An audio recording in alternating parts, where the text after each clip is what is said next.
জেলায় ফিরছেন অনুব্রত মণ্ডল। তৃণমূলের বীরভূম জেলার সভাপতি বোলপুরের নিচুপট্টিতে তার বাড়িতে সাফাই অভিযানের পাশাপাশি এবার সাফাই অভিযান সিউড়িতেই জেলা তৃণমূল কার্যালয়ে পরিষ্কার করা হচ্ছে অনুব্রত মণ্ডলের বসার চেয়ার থেকে দিদির ছবি, অনুব্রত মণ্ডলের আরাধ্য দেবতা ভোলানাথের ছবি, পাল্টানো হচ্ছে জানলা দরজার পর্দা, পালিশ করা হচ্ছে তার রুম।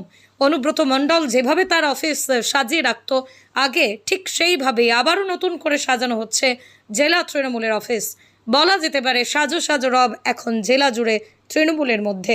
আজকে পার্টি অফিসে কি করলেন একটু যদি বলেন। আমাদের এখন তো খুশির দিন। তা দাদাই ঘরে বসতে হয়েছে, তা সেই ঘর আজকে পরিষ্কার। পার্টি অফিসে আমাদের যারা কর্মীরা আছে, যারা পার্টির ওয়ার্কাররা আছে, পার্টি অফিসে সবসময় যারা থাকে, তারা আজকে মিলে সবাই মিলে আজকে আমাদের এই পার্টি অফিস পরিষ্কার করা হচ্ছে। দাদার রুমটা পরিষ্কার করা হচ্ছে, গোটা অফিস পরিষ্কার হচ্ছে। দাদা আসছে, দাদা এসে তখন এই ঘরেই বসবে, এইখানেই